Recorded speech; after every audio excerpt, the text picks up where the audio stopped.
Olá pessoal, vamos falar do tema agora muito legal, interessante, que muitas pessoas têm curiosidade, que é sobre resiliência. Então, resiliência nada mais é que a capacidade de buscar recursos internos ou externos para superar momentos de estresse. Se a gente for procurar sobre resiliência, a gente vai encontrar que ela está presente em vários lugares, por exemplo, na química, né, nos materiais resilientes, entre os quais o ouro é o material mais resiliente que tem. Não é à toa que ele faz parte das nossas alianças, né? Porque o ouro tem uma resiliência alta, porque independente da pressão que ele sofre, ele pode mudar a sua forma, mas ele não muda o seu elemento químico, que é o ouro. A resiliência também está presente na física, como por exemplo na mola, que é essa capacidade da gente apertar, colocar pressão, estresse sobre um material e ele voltar à sua capacidade original. A resiliência está presente no esporte, né, nos atletas que precisam quebrar um recorde ou ganhar um campeonato. Existe até uma frase famosa do Mike Tyson, para quem lembra, que diz que todo mundo tem um plano até tomar o primeiro soco na cara. Então, a resiliência numa luta, por exemplo, é a capacidade que você fica no chão e levanta, é a sua resiliência. Então, a nossa capacidade de lidar com o estresse gera resiliência.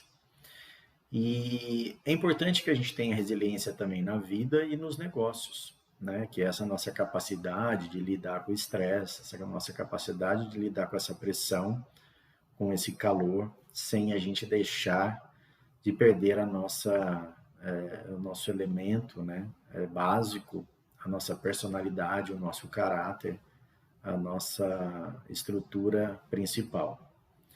Existem várias formas da gente aumentar a nossa resiliência.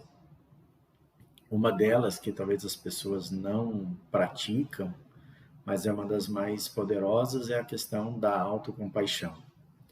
E o que é a autocompaixão? Você já reparou que quando você interage com alguém, você tem paciência com essas pessoas, você tem empatia por elas, você procura ser educado, você procura usar as palavras corretas, ser compreensível, flexível, né? Tudo aquilo que a gente aprende, recebe de educação dos nossos pais, a gente procura praticar com o próximo, com a outra pessoa.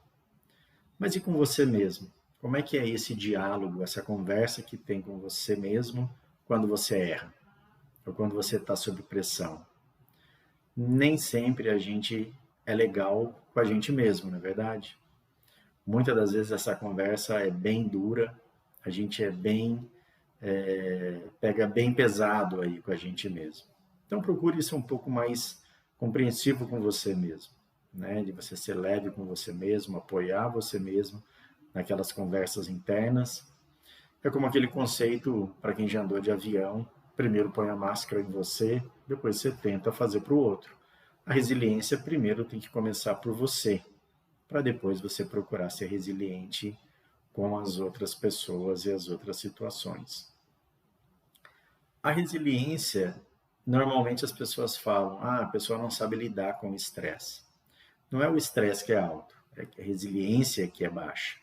Então a gente aqui vai procurar depois trazer algumas dicas com relação à resiliência, para que a gente possa lidar melhor e aprender como ser mais resiliente. Então, a resiliência é a capacidade de um elemento voltar ao seu estado natural, né? Então, como eu disse, não é o estresse que é alto, é a resiliência que é baixa, a nossa capacidade de absorver essa pressão, esse estresse é que é baixa.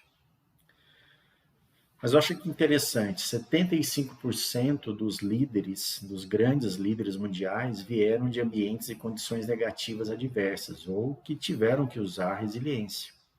Se você parar para pensar e lembrar de alguma pessoa que você admira, ou que é admirado pela sociedade em geral, você vai perceber que essas pessoas não tiveram uma vida fácil. Tiveram que praticar muito a resiliência. Desde a religião, se você pegar Cristo, Buda, Maomé, qualquer profeta, não teve uma vida fácil aqui pela Terra.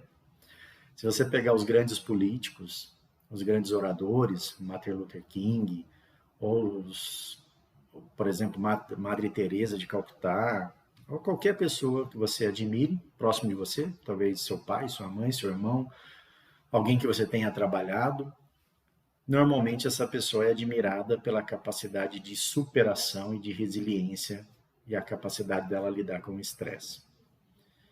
Então, ninguém admira alguém que tem uma vida fácil e sossegada. A gente pode até ter inveja, mas a gente não vai admirar, não é verdade? Então, Cristiano, então a gente precisa criar problemas? Não, a gente já tem bastante, né? E eles chegam até nós. Então, se você já atuar naqueles que chegam até você, já vai ser um grande exercício de resiliência. E a resiliência, ela acaba sendo construída à medida que a gente vive, à medida que como a gente registra essas percepções, dos aprendizados que a gente tem, né? Dos mapas que a gente desenha nessa jornada. Então, acaba calejando a gente, nos fortalecendo, né? Tem até aquele ditado, o que não nos mata, nos fortalece. Então, o que não nos mata aumenta a nossa resiliência.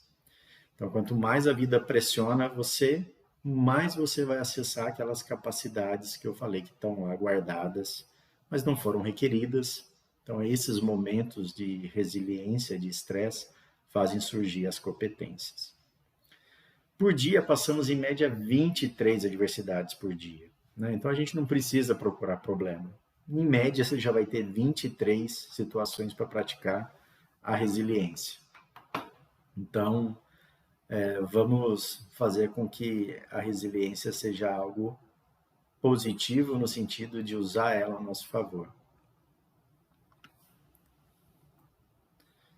Então, assim, grandes mudanças acontecem de dentro para fora. Então, todo mundo gosta de pipoca, né? Mas ninguém gosta de ser piruá, que é esse semente da pipoca aqui do milho. Então, e a pipoca, né? O peruá só vira pipoca porque ele passou por pressão, passou aí por um momento de resiliência.